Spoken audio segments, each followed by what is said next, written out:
অনিয়মিত কর্মচারীদের নিয়মিতকরণ নিয়ে গত 17 ডিসেম্বর মেমোরেন্ডাম প্রকাশ করে রাজ্য সরকার। মেমোরেন্ডাম অনুসারে অনেকটা এডহক ভিত্তিতে স্থায়ী পদে কর্মচারীদের নিয়মিতকরণের কথা উল্লেখ করেছে রাজ্য সরকার।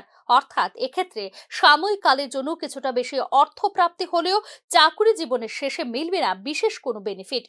নতুন এই নীতি বেতনভুক্ত কর্মচারীদের কিছু সমস্যার সমাধান করার চেষ্টা করলেও এটি বিশেষ করে নবনিযুক্ত কর্মচারীদের জন্য বিশেষ অসুবিধা সৃষ্টি করতে পারে বলে মনে করছেন কর্মচারীদের একাংশ মহল। বেতনভুক্ত কর্মচারীরা 5 বছরের ধারাবাহিক চাকরির পরে স্থায়ী বেতন স্কেলের যোগ্য হন। এই সময়কালে তাদের বেতন স্থায়ী পদে সরাসরি নিয়োগপ্রাপ্ত কর্মচারীদের তুলনায় উল্লেখযোগ্যভাবে কম থাকে। এই দীর্ঘ প্রতীক্ষার সময় নতুন নিয়োগপ্রাপ্তদের নিরুৎসাহিত করতে পারে এবং আর্থিক চাপ সৃষ্টি করতে পারে নতুন এই নীতি বলে মনে করছেন স্থায়ী পদে কর্মরত কর্মচারীরা। বেতনভুক্ত কর্মচারীরা সাধারণত তাদের বেতনভুক্ত সময়কালে পেনশন, প্রভিডেন্ট ফান্ড বা চাকরির নিরাপত্তা পান না। বিপরীতে স্থায়ী কর্মচারীরা শুরু থেকেই এই সুবিধাগুলি উপভোগ করেন, যা চাকরির শর্তে বৈষম্য তৈরি করে। অর্থাৎ এক্ষেত্রে রয়েছে পেনশন ও চাকরির নিরাপত্তার অভাব। নতুন এই নীতি অনুযায়ী অন্য পদে পরীক্ষা দেওয়ার আগে বর্তমান দপ্তর থেকে নো অবজেকশন সার্টিফিকেট পেতে হবে। যদি এনওসি প্রক্রিয়া বিলম্বিত হয় বা অস্বীকৃত হয় তবে এই কর্মচারীদের উন্নত সুযোগ অনুসন্ধানে বাধা দেয়, যার ফলে হতাশা এবং কর্মজীবনে স্থবিরতা তৈরি হতে পারে বলেও মনে করছেন একাংশ কর্মচারী মহল।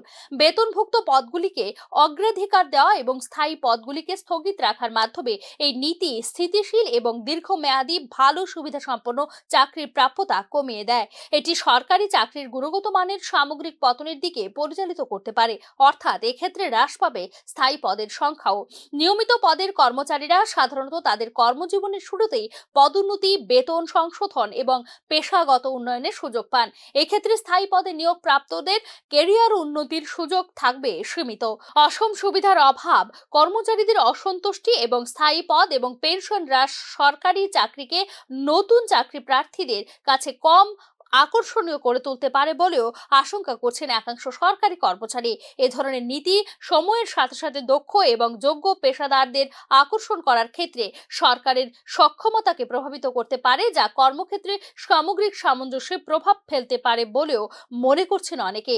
নতুন এই নীতি বেতনভুক্ত এবং স্থায়ী কর্মচারীদের মধ্যে একটি উল্লেখযোগ্য বৈষম্য তৈরি করবে বলেও আশঙ্কা করছেন সরকারি কর্মচারীদের একাংশ। Bureau report, news now.